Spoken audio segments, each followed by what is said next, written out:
Good morning. Today's guest is Kendra McCoy, life coach, founder of Ladies in Sync. Good afternoon, everybody. Good afternoon or good morning is one of those things going on. We have in the studio right now with us is Kendra McCoy, and we were talking offline, and we almost ran out of time. I looked up, and there it was. So anyway, we're trying to get everybody focused where you can see us at. We're on our Facebook page, WSAN Radio. We're on Twitch, WSAN Radio. We're on that right too. And also we are on, what's the other platform? Twitch, WSN Radio. I think that's about it. Man, Facebook. All right, all these things I got to do, but it's all right. It's all good. It's all good. But anyway, good morning, everybody. This is the Thursday edition of the Ron G Morning Show, and we appreciate this young lady coming in. I met her almost a month ago, and I talked to her, and what made it so good, I came back around and talked to her again because she piqued my curiosity in what she was doing, and she was set up there, everything so professional. And she had everything, had her thing going on. She had everything going on. So let me just quit talking and introduce you to Mrs. Kendra McCoy. Good morning, young lady. Good morning. Good morning. How y'all doing? How y'all doing? Doing good. So how are you doing today? I'm doing good. I'm excited to be here. Oh, okay. Don't be overjoyed. So, what are the things that you're doing? First of all, when I met you out there, what were you were you selling something? All I remember is what you was doing for the ladies. What were you doing out there? So I wanted to bring awareness. So I am a certified life coach, and I also have a nonprofit called Ladies in Sync Incorporated. So at that event, I just wanted to bring awareness to who I am and what it is that I do.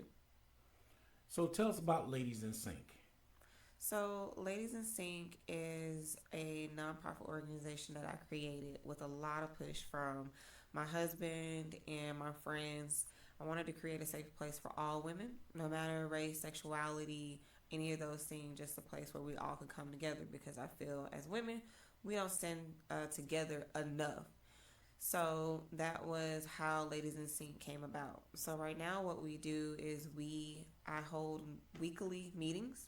We meet every week for about an hour. We come together. We talk about numerous of topics. And I host, and this is all virtually, and then I host events as well monthly. So like this month on the 27th, again, it's virtual. I'll be having a therapist coming in and speaking with the ladies.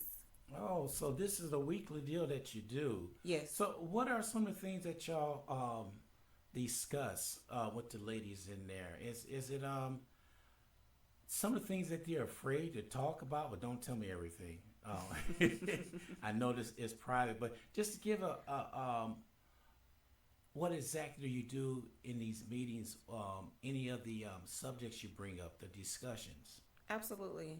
So I've been on a healing journey, as I told you when I met you. And so within that healing journey, mental health has become very, very important to me. So I do mental health. Well, we do mental health check-ins with each other to see where everybody is mentally. We've started meeting on Wednesdays. So I do Winning Wednesdays where we talk about our wins. Life is hard. So let's come together. Let's share our wins, you know. I also do goals with them. We do goals together to see if anybody needs help. How can I or we as a collective help you reach one of your goals? Last night in our meeting, we actually watched a video clip and we discussed that video clip. So I try to do different things. We actually started off by reading a book called Self-Love. It's a self-love workbook for women. And it talks about what self-care is and what self-love is. So we definitely talk about a lot of different things, women issues. You know, as women, we carry so much. So we talk about how we can limit that or how we can still manage, you know, life stressors and things like that. But I also try to create, you know, a fun environment too. So we'll have ladies talk from time to time too. Okay. So is it when the ladies come in there, how do you seek the young ladies? Do you go out and ask them to come on your show, or how do you go about that? So I started within my friend group. So I started within my friend group, and everything right now is based on, word of mouth. It's based on word of mouth for me. However, being that it is a safe space, there is a vetting process. Not anyone or any woman can join this group because, again, creating a safe space is my number one priority for these ladies. Especially being that a lot of us have been through certain things. And again, some of the conversations we have are very pertinent. So I have to make sure the space is safe. Yeah, I could imagine that the way things are right there. So when you do that, you say you do it once a week, right? Yes. So when you go and you're a lifetime coach, when you go in coaching, do you pull them away, like set up one-on-one sessions later on? That's if the ladies want to do coaching. So I guess you can kind of think of the group. I wouldn't even say like a group coaching session. It's really like, what's the word? My sessions are not sessions. The group is really just for all of us to come together. My sessions and what I do as far as life coaching is completely different from that sometimes. Like if they want to do one-on-one sessions, absolutely. I will not turn them away from that. So this is remind me back in the days when you said that we call that rap session. Have you heard that singing before? Yes. I want to make sure because you're young over there and I'm old. But we had a thing called a rap session where we all sat down there and we all said what was on our mind and we make sure it was safe. Nobody got out of hand, but people was able to discuss some things out there they wouldn't discuss anywhere else. It's like they got to get something off their chest. Right. And when they can sit down there and talk to somebody and they feel comfortable, um, that's almost like a healing process going on, something that they're Yes. looking for. And somebody may have ran into the same situation that you was in because sometimes you think you're the only one. But when you have those sessions, you find out you're not the only one. Yep. That is true. And that is the best thing, best part about that women's group. We living in hard times right now, and I think mental health has become a really, really big thing over the last few years. And maybe, or maybe not, right? Maybe it's been something that's always been around, but I think since COVID, and you just start to see how life is so short. And now, back in, my mom's time, you couldn't go to them and say, hey, I'm feeling this, or I'm feeling this, or I'm sorry, I'm feeling that. When I was growing up, it was almost frowned upon to say, I'm feeling sad, or I'm feeling depressed. Yeah. Or they'd be like, what you depressed for? You just a kid. Yeah. You ain't got no problems going on. So it was frowned upon for so long, and now we're screaming mental health matters. So to be Yeah. in those spaces where we can all come together and we can talk about these things, and that the person, again, it's virtual, but this person on the other side of this screen, they feel where I'm coming from. You just said something right there. Like back in the olden days, we were telling the same thing. They told us, "Suck it up, get back out there and play. Ain't nothing wrong with you, boy." Yep. That's how it was growing up. And you went out there. There was nothing wrong with you, but you was depressed. You was angry. You were mad, and you didn't know why you was like that. And nobody would reach out and talk to you. And the way it is nowadays with the climate, the way it is, oh, you better talk to that person. They say they're angry and they're upset because you might be that one that might save them from doing something crazy. Yep. Absolutely. You don't know. You really don't know. Even for me, I am very open about my journey with therapy. So I have two therapists, actually. I have a female therapist and I have a male therapist. And for me, about 3-4 years ago, my grandmother passed away. And that's when everything shifted and changed for me. And I've been in therapy ever since. And since the passing of my grandmother, other things have happened in my life, and they were really hard as well. So now it's like, you're right. You never know. You just never know. Okay. We got a question that came in right here that said, how do you become a life coach? So, truth be told, I'll be very, very honest. For me, it was just something I stumbled upon, and I went and found a course to take. And I just took the course, and that's how it came my way. I actually thought about going to be a therapist, but I'm like, oh my gosh, I'll spend the next 8 years in school. And so, if you are interested in it, just find your niche, what you want to do, and just research. I just researched. That's how I stumbled into it. But you also have to have a passion in order to do it because Yes. that's patience right there.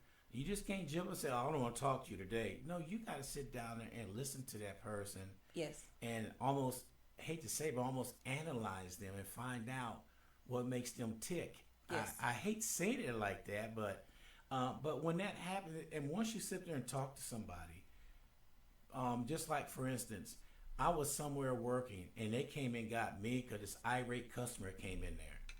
So I went up there and I talked to the customer. Actually, I let that customer finish yelling, cussing, talking to me all type of weird ways. I just sat there and listened to him. I said, so basically, you want this done and want this done. Is that correct? Yes, sir. That's exactly what I want. I said, okay, we could take care of you. So that's the part of sit down, listening, and filter through all that to find out what the core of the problem is. Is I'm on Active the right. listening. Okay. Active listening. You know, you have to active listen. And for me, I worked in call center since I was 18. So a part of working in call center, you do deal with a lot of irate customers, people cussing you out, you everything up under the sun. But you're right. A part of coaching, you have to active listen to be able to figure out how can I help you reach this goal. So what people seem to realize is coaching is under the therapy umbrella, but we do not. Obviously, we can't give meds. We we can't give advice, so to speak, or tell you what to do. My job is to help you find your way to reaching whatever goal. And a part of that is definitely active listening to be able to figure out how can I best help you reach this goal. You know, you use the word active listening. That goes back to saying, I was told years ago, in order to be a great communicator, you have to listen Yes. because you can't communicate if you don't listen. And some of the things out there when people say they're listening to you, they're not. One of the key words to me said, "I see where you're coming from. I know what you're talking about." Then they start talking about something else. Well, they're not listening to you. They just pacify what they want to say and move on because there are certain terms that people use, and you know they're not listening to you. Yeah. And one of my biggest things is when I took what did I take? I took some social skills, and I took that years ago, and I use it to this day because it meant a lot for me for that because social skills is something you put yourself in that person's shoes Yep. and flip the role on them and talk to them and talk like they do. They come around and say, "I sound like that." Well, actually, you sound worse, but I just dumped it down a little bit. You sound worse than that. So once you flip the script on them and they see exactly how they are, then you understand. But being a life coach, really, you can't really flip that script because you got to sit there and listen to them see what they're talking about. You can't turn around and say, "Well, this is what you meant," and you say it in a derogatory way. They're going to look at you and say, "Wait a minute. I'm here for help, not to be talked about." So it's a difference between talking to them and talking down to them. Is that right? Yes. I mean, for instance, I was working with a client, right? She was in a dark space, didn't know how to necessarily pull herself out of it. So, in those times, we do a lot of down talking to ourselves. I do it. Everybody listen to it. I'm pretty sure at some point, Ron, you've done it. Yeah. And you never want anybody to make you feel worse than what you already probably feel. So you're absolutely right. You don't want to talk down to them at all, but what you want to do is speak life into them. Speak life into them. Hey, Just because this is where you are right now, that's not where you're going to be in 6 months. Because Yeah. again, it's about working and setting goals. How can I reach this goal? What does it look like? We must break these things down in order to figure out how to get there. It's no different when I was going through depression. The last thing I needed was somebody to talk down on me. I'm already beating myself up. Yeah. So you're right. You don't want to talk down, when I'm working with clients. That is the absolute thing you don't want to do. Because the way the climate is nowadays, you don't want to do that because no telling what they can do next time they come in there. I mean, Yeah. so that's nothing. Let's touch on that a little bit Let's go. about the climate, the way things are. I just read an article that a 11-year-old was planning a mass shooting in his school in Florida. Then there was two 12-year-olds, the same thing. So it's got to the point that we don't sit down and talk to our kids anymore. We want our kids to be our friends. Well, if your kid is planning on shooting up something, you're going to be friends. And so many of them shootings, the kids start off, the family shooting them before they go to school and shoot up everybody. So there is a problem right there that we need to start talking to these kids and let them know what's going on. And therapy is one of the things they need to know because we got to know what's going on upstairs. Yep. Yep. But again, I think that goes back, especially in the black culture. You ain't supposed to tell nobody about what's going on outside this house. Mm-hmm. You better not go to school and tell them this is what happened, or you can't say, again, like I said earlier, I'm sad, I'm feeling whatever I might be feeling, and that's where the problem lies. I don't think we should be friends with our children at early ages, but I do think we have to create a safe space and a line of communication. I don't have to be your friend, but at some point I do have to have a line of communication with you so I do know what's going on with you. And I think we have to be more active in our children's lives too. We have to, and pay attention, Yeah. because a lot of times I feel like the signs were there. You ignored them. Mm-hmm. You ignored those signs. And Yeah. I have kids. Yeah, me too. I got grandkids too, and you ought to see how I mess with my grandkids. my wife said, "Leave them kids." I said, "No, I'm not gonna leave them alone. I'm teaching them something right here." But with that being said about the kids, and when they grow up, they will probably do the same thing to their kids. So somewhere down the line, that cycle has to be broken, and that's where you come into play at.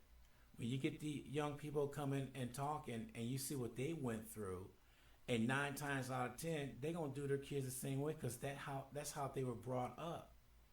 Yeah. And you come into play right there because you need to sit down and talk to them, find out exactly. Do you when you do coach somebody, do you have to dig in that past to find out exactly where it came from?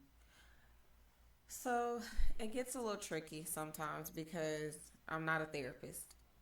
And again, sometimes you do have to travel back a little bit because I need to have an understanding on what goals we need to set. What are your goals? So sometimes, yes. But again, it gets tricky because you don't want to straddle that line of being a therapist. Okay. So more times than not, it's a lot of more of listening and redirecting, because there's laws that are in place. For instance, I actually have a life coach myself. And so I let my life coach know. So if anyone listening right now who you may want a life coach, but you got a therapist, make sure you tell your therapist, hey, I do have a life coach. This is what we're working on. And you do the same thing with your life coach. Because again, the lines can get really, really, really blurry. Okay. So to answer your question, yes, you do go back a little bit because you need to know the background. But ultimately, coaching is about going forward.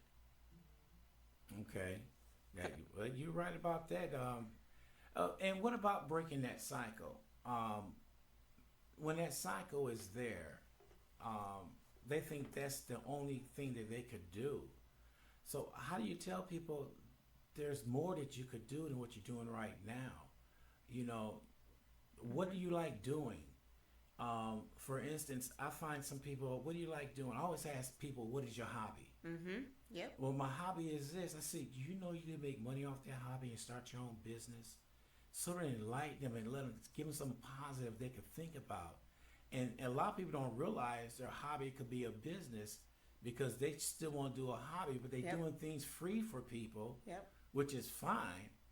And I hate to say it, sometimes the stuff you do free, you get the worst review. Do something free for somebody, and I should charge that person. They're gonna talk about me like that. Yeah. But you gotta have a thick skin.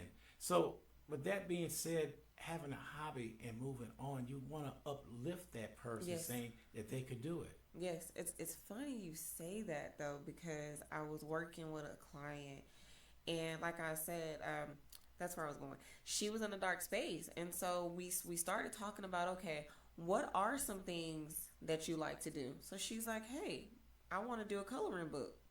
Okay, I want to create this line. I want to do this. I want to do this for kids. Blah blah. So I said, okay, why not? So what I started doing is I actually sent her. I said, well, we set a goal. You need to go find somebody that's doing exactly what you're doing, right? Or what you want to do. You find it, you model it, or just see what they're doing.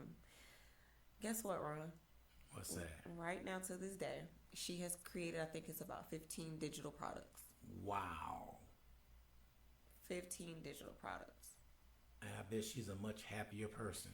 She feels like she's living in her purpose. It's still in the beginning stages, but yes, she's loving what she's doing.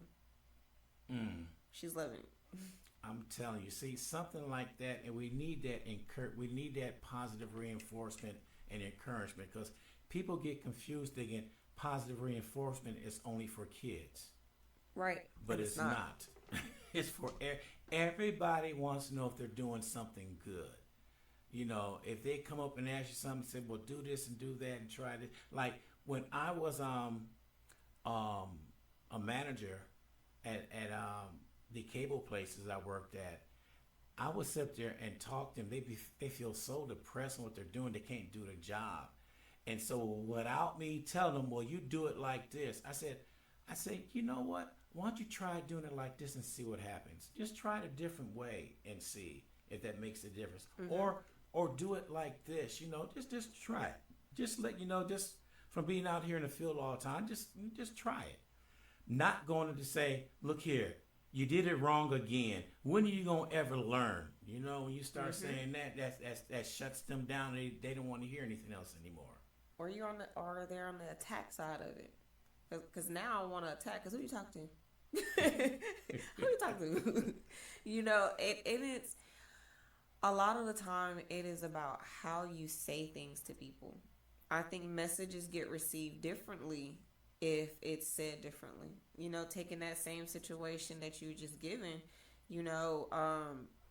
and correcting somebody. And sometimes, or more times, sometimes too, though, you can say it the same way and somebody won't get it. It's like talking to the kids sometimes. If I ask you nicely, you don't hear it. But the moment I start yelling, oh, now you moving. So, I'm right. You're right. Because sometimes people don't, you got to tell them another way. Someone want to hear that. Yeah. But another way I would address some things when I was out there in the field with my text was, they tell me, Mr. Gordon, you just old. You don't know what's going on. I said, the next job you go to, I'm going to do it for you so I can show you better than tell you. So I sat down there and did exact what I asked him to do to try it. I did it exact way. He looked at me and said, you made that look so simple. I said, it is simple. And he looked at me, you talking about respect. When you could get out there and show them you used to do that and you could do it, you gain a lot of respect. People say, hey man, don't. And right now they're around, don't y'all mess with Mr. Gordon. He'll go out there and have you going crazy. Because he knows his stuff. So that's another thing. If you know what you're doing and you want to pass it along to everybody, like I said, there's a will. There's a way. Yeah, there's a way. And that's what we do. That being blue collar worker, that's what we did. But you know what? A lot of times people are gatekeeping. Mm-hmm. We don't want the next person to get on, oh, you're gonna take food off my plate for my family. But if I know something, why not share it? Right. We can all eat. Mm-hmm. And we always say there's plenty of room on that pie for everybody. Come on. You just don't have to be the one out there and hide a secret. And that's a lot of things people do. I'm not telling you how I did it. And Yep. I tell them, but that's how you do it. You going to, yeah, go ahead. Knock it out. I don't care. Go for it. It's not a secret. I had to learn the hard way. I don't want you to do that. I want to show you how it's done right now. Not you waiting for 3 write-ups and about to be fired because you're not doing it right. Yep. I'm going to show you right now. Yep. I got a saying. What's for you will be for you no matter what. Ooh. What is for you will be for you no matter what. Nobody can take that from you. No matter if they're preying on your downfall. It's going to be for you. That is the way it was supposed to be. That's the way it was designed. I thought I was the only one with sayings. One of my sayings, what is one of my sayings I tell everybody? I said, the problem is not the problem.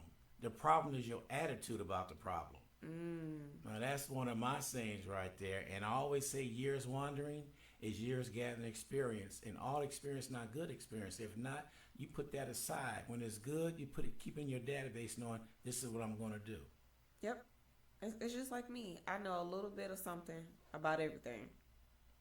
But you use it, or I use it when you need to use it. Mm-hmm. And see, that becomes the thing, you know. I think actually it was you, Ron, and it's been on my mind since you told me and I met you that first time. What? You said we should have how many incomes? 7. 7. That has been on my mind. That has been on my mind since you told me that. 7 forms of income. And now here I am trying to think of those 7. Because again, you take the things that you know and you use them where you need to use them at. Exactly. And you never know, you could draw income off that. Right. You know, it's easy to do. Right now, I can see right now that you could be a consultant. And that's money right there, being a consultant, doing what you're doing right now. You get a group of people together and charge a price and consult. This is what you could do. I got the tools for you. Here you go. Yeah. You know, it's always something out there that you could do. And back in the days, you know what we call that? What? Our side hustle. That's still a thing. But now that side hustle is not a side hustle now. It's actually making income on things that you know, because you've been around for a long time and you can share your experience with that. People sometimes wouldn't understand what's going on. Yeah. And I think we gotta keep doing that. You know, we gotta keep using our voices, y'all. We gotta keep speaking up and going for things. I would have never thought that I would be doing my first radio interview. Ooh. Never thought. This is my first interview, y'all. And it feels great to be sitting in this chair. Well, good. Glad to have you here. Now, we're going to switch course on you. Okay. And we're going to go into politics. Yeah. We're going to go there for a good reason. Okay. The one reason is I think a lot of people are going to need coaches, therapists, psychiatrists when November 6th come around, because this country is torn in half and we're going to have to get out there and fix it the best way we can. So whether you're a life coach, a therapist, a psychiatrist, you're in a huge demand. I talked to Martha Rice and she sat there and told me for every life coach, there's 350 people waiting. And it's going to get longer once this election is said and done. It's going to get longer. So are you ready for that influx? Because it's coming. I'm ready. You know, it's coming. I'm ready. So are you ready for people coming? What was I thinking? I know I was doing this. And it's going to be handled one-on-one basis, because it's not a cookie cutter deal. You have to talk to people and find out why they did what they did. Yeah, they're, you know, why not? Why not you? You know, we have to travel backwards, you know, like I said, to figure out, okay, because we have to ultimately, in making goals, right, we got to figure out what went wrong and we got to figure out what we're gonna do differently. And so you asked me, am I ready for the influx? Yep, I'm ready. Let's go. Yeah, it's coming. It's coming. So with the election being out there Hmm. and everything going on, and now we have a woman, a black woman who's running for office, and what I don't like is it's a double standard. They want to know if that woman is qualified. They did the same thing to a group of black women in Houston that was elected to office. And now they want to know if they're qualified. Well, you know what? I must be qualified because you elected me. But now they're second guessing them on that. Now, be honest with you, the ones that are second guessing those ones need therapy. I'm not gonna lie to you. If you're gonna come to somebody and say, "Well, I don't think you qualified," what makes you not qualified? So it's gonna be a lot of that going on. Yeah, but that is one of the things we talk about. Like, obviously, you probably wouldn't understand, Ron, but being a woman, it's always like, women can't do this, women can't do that. It's a man's world, but we are women. We're speaking up, we're speaking out, we're standing on what we believe. Last night in our meeting, we were having a conversation. I shared a video with them. It was this man speaking about, no, I'm sorry, it was a woman. And her question was, why is a man, defeated or don't accept me because I make more money than him? Yeah. I see the way you're looking. I'm gonna jump in on this one right here. Come on, girl, you make $1 million. Come on, you mine. That don't make me no difference because what a man got to understand when a woman does reach that plateau and making that money, even though she's the breadwinner, she wants to share that with somebody. Yeah. She wants to share it with somebody. She don't want to be a breadwinner and all of a sudden you mad. Come on, take me to dinner. I don't mind. What's for dinner? Like, me and my wife got this thing going on. Whoever asks first is paying. But we sort of realize it's coming out the same account. But it's just the idea. That's something we always saying. You want to go out to dinner? Well, ye who ask is the one's going to pay. So that's our little deal right there. And I don't mind if a woman is making more money because she wants to share that with somebody. Yeah. Take them on a trip, do this, do that. Because that's a way of showing that she loves you. She want to be with you. She want to do things with you. Not saying, I make more money than you. Well, you must admit some women do that. I make more money than you. I make more money than you. So what you going to do about it? That's true. But it's not that many that does that. But the ones that I know that are the breadwinner, man, they treat that husband like a king. They go out and do things. They are so happy because he learned how to accept this is what marriage is all about. Yeah. And shoot, I have no qualm in that. It's just some of these men were brought up on the other side of the track where they know that this is how they were taught. They're a provider and all that stuff. And when they provide and when their wife makes more, they feel they're not providing, which is just the opposite. You are providing. Yeah. Look at the stuff that you're doing. Yeah. I'm pretty sure when she's making more, you're still paying some of the bills. Yeah. I'm pretty sure you didn't say, since you make more, here's the bills. Yeah. And see, that's the thing. So when we talk about qualifications, I just really feel like now as women, we're speaking up. We are speaking up. We're loud now. It's not back in what my grandma times where women had to sit at home and be with the kids and, the husband went and worked. So we talk about Camilla Harris and, is she really qualified? Now, for me personally, if I'm being very honest, y'all, I don't try to touch politics at all. It is not my thing. Yeah, I seen that look. Yeah, I don't try to touch politics because it gets really, really messy. It gets really, really messy. But in regards to this one thing about qualification, What is her qualifications compared to who? That's the thing. It just really it strikes a nerve when we talk about, women not being enough. Is she more qualified than this man? We're all people. We're all people. Yeah. It's just about the traditional way of thinking. And Ron, that's crazy. You just said something because last night when we spoke about the video, one of the things that we talked about was one of the ladies, she was saying that, she's, shared with her significant other, like, hey, I don't need you. I don't need you. I can go do this. I can go do that.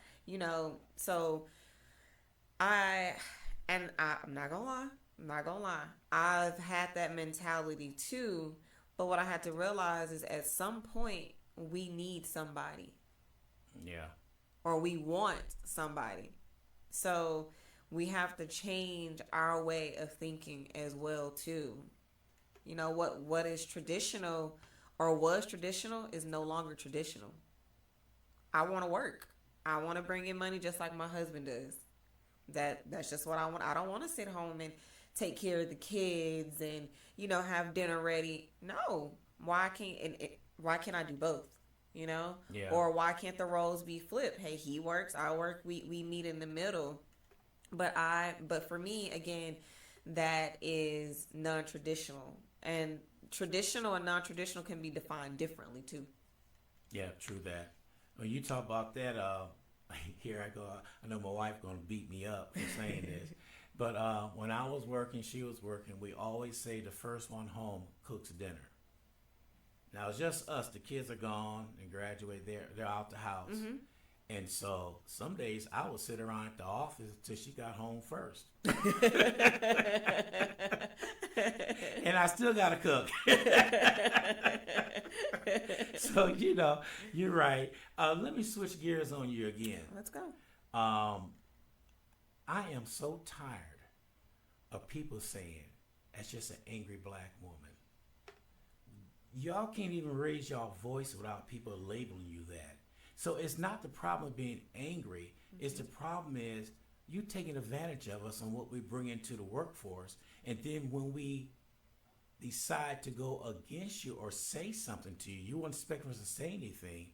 And most time when you say, oh, you just that angry black woman, they utilize that so much it's a crying shame. I told them, you don't know the angry black woman. No. You don't want that to come out because it's hard to put that back in the bottle. Yep. Because they're trying to talk to you with respect, but yet you're gonna tell them that they're angry.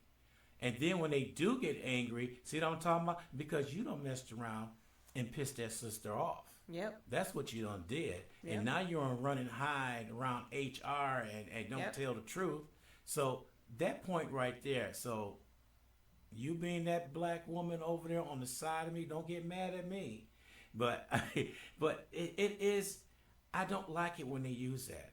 Calm down. Quit being angry. That irritates me. When they start something and you come back at them, first thing they're going to tell you to do is to calm down. Yep. Now, I'm sorry. Back in my days, they may have had a knuckle sandwich or something, but I calmed down. But why? We will never know why they do it. Mm-mm. Yeah, I think we do know why, because they're trying to make you angry. And it don't take much. Well, it does and it don't. It depends on the situation. Right. But when they come at you like that, you look at them, I can't believe you said that. Because again, I think that stems back from racism. We again, if we go way back into history, come on. When Master said hush, you hushed. Yeah. But now, again, we're speaking up. You can't tell me to hush or to be quiet. So now we become that angry black woman, And I think a lot of times I've worked in places where, I've worked in places where I was the only black person. I was the only black person. Mm-hmm. And a lot of times around me, they'll be like, hey, we don't speak up to this manager, or we don't say this because I'm not going to find another job. The one thing my husband always tell me, it's a lot of things you can take away from me, but my respect, you can't take that from me. There you go. So I'll be the angry black woman if you need me to be, But I must speak up for myself. I must speak up and I must say what needs to be said. Because a job will come a dime a dozen. Yeah. Or guess what? Y'all go create your own lane. I like that. So it's like, I'll be angry. I'll be whatever you need me to be. But I'll be damned if I don't speak up for myself. Mm. And just when you said that, I was one of the jobs that I had. My boss came in and told me, Ron, your guys are not doing this. We need to have them start doing this. What I want you to do, it was about lunch break. They needed to take a longer lunch break. What I want you to do, if they're not taking a longer lunch break, make sure the time is right, 30 minutes. If they do 15 minutes, put down 30 minutes. I said, I'm not doing that. Mm-hmm. And the guy said, well, why you not going to do that? I said, because that ain't right. Well, it doesn't matter if it's right. That's just something we need to do. I said, I'm sorry. I got integrity. I'm not doing that. Yep. And then he said, well, there's nothing wrong about that. I said, I tell you what, I'll do it if you send me an email and put it in writing. To this day, I'm still waiting for you to put it in writing. Because I told him I wouldn't do it. So he left out of there. He was mad. And all the supervisors said, what you do? I said, I told him I wasn't doing it. Ron, you're going to lose your job. I said, I want you to hear what I'm getting ready to say. If something comes down and we get in trouble with HR or something like that, the finger they're going to point to will be us. Yep. And I told them I wanted it in writing. And that policy never went through because it wasn't a policy. So I shut it down, and I still worked there until I retired from there. So, and you know what, Ron? I'm going to come a little closer to the mic. You spoke up for yourself. Yep. With no fear. And, speaking up is actually something that's very, very new to me in this season of my life and this journey that I'm on. I didn't know how to speak up for myself, how to advocate, for myself. But now, as I just said, I'll be damned if I won't speak up for me. Yep. Because when there's nobody else around, it's me. Right. It's me. And I had to realize that I have a voice. I matter. Yes, you do. I matter. Yep. And so for anybody that's listening and you feel like, you're not important or you probably going through whatever you're going through in life, Ken the life coach is going to tell you, you matter. Your life matters. Your voice matters. Speak up. We must speak up. Oh, you said it right there. Speak up. And I'm going to throw this in there too. You want your voice heard? Make sure you vote. Because that's speaking up right then and there. You must get out there and vote. So, all right. We just going all over the place. So, young lady, tell everybody before we close things out how they get a hold of you, and again, tell everybody what you do. Well, y'all, my name is Kendra McCoy, also known as Ken the Life Coach or Coach Ken. Y'all can follow me on Facebook at Ken the Life Coach. Follow me on TikTok at Ken the Life Coach as well. Also, if you want to reach me directly, I'll give y'all my phone number, 726-999-0143. And yes, it's a real number. It's a real number because she called me today. It's a real number. And she texted me. And she texted me, said, what she say? Ron, where's the flyer? I said, I'll send it to you. And then she said, we still on? All right. I said, yeah, we're still on. So the number is legit. That's all I got to say. Well, Kendra, thank you for coming on. We really do appreciate you taking the time out. And we're going to talk after the show because I got some things I want to share with you and the direction you're going to go. You may not know it, but there's God is telling me that you're going another direction. And the only way that to go, I'm just going to share it with you. And after that, y'all, she can share with y'all if she wants to, but I got to share with her first. All right. We appreciate you coming on. All right. Thank you so much. All right. Thank you. All right, everybody. That was Miss Kendra McCoy here on WSAN Radio.